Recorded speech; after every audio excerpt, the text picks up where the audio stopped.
We've all been there. An argument with a friend, family member, or coworker that spiraled out of control. Maybe you won the debate but felt like you lost the relationship. The truth is, winning an argument isn't about proving you're right, it's about finding common ground without causing damage. Today, we're talking about the art of diplomacy, how to win arguments without losing friends.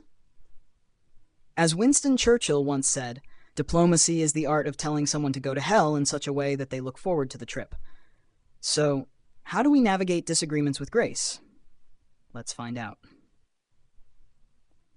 Arguments often become toxic because they tap into our emotions. Anger, frustration, and the need to be right can quickly overshadow logic.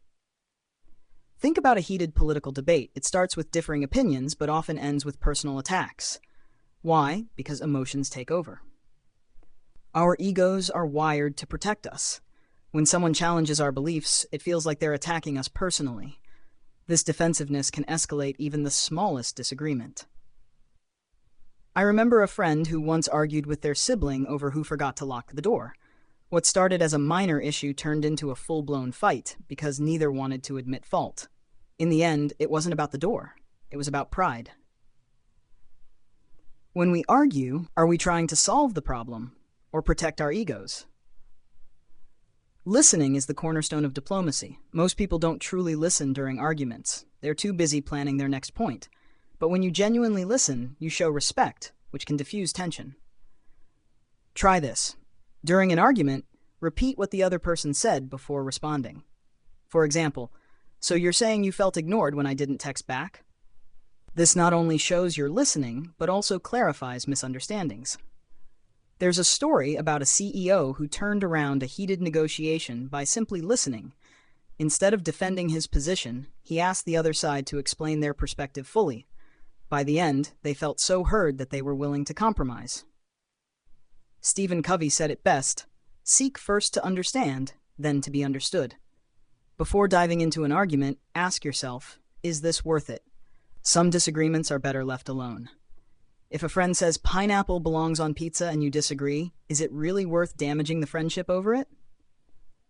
Engage in arguments that matter, ones that can lead to growth, understanding, or resolution. Let go of petty disagreements that only fuel negativity.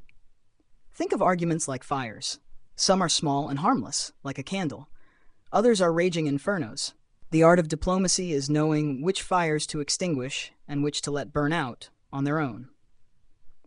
What would happen if you walked away from the next unnecessary argument? When arguing, attack the problem, not the person. For example, instead of saying "you're so irresponsible," say "I felt stressed when the deadline wasn't met." Diplomacy requires emotional control. When you stay calm, you're more persuasive and less likely to escalate the conflict. If you feel yourself getting heated, pause and take a deep breath. Even a few seconds can make a difference. Instead of focusing on differences, look for shared values or goals. For example, in a disagreement about work methods, emphasize the mutual desire to complete the project successfully. I once saw two coworkers arguing about how to execute a project. It was going nowhere until one of them said, "We both want this to succeed. Let's figure out how to make that happen." That simple shift changed the tone of the conversation. The Dalai Lama reminds us, be kind whenever possible. It is always possible. Empathy is a superpower in arguments. When you try to see things from the other person's perspective, you're more likely to find solutions. Ask yourself, why does this matter so much to them? What are they feeling? When you understand their emotions, you can respond more effectively. A friend once argued with their partner about spending habits. Instead of dismissing their concerns, they asked, "Why does this bother you?" It turned out the partner had grown up in a financially unstable household. Understanding this changed how they approached the issue. Empathy doesn't mean agreeing. It means caring enough to understand.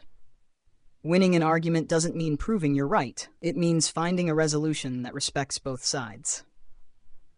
Diplomacy often involves compromise. It's not about giving up your beliefs, but finding a middle ground. Imagine arguing with a roommate about chores. Instead of insisting they do the dishes every day, suggest alternating days. Compromise fosters cooperation. As Aristotle said, it is the mark of an educated mind to be able to entertain a thought without accepting it. When you argue with diplomacy, you strengthen relationships instead of breaking them.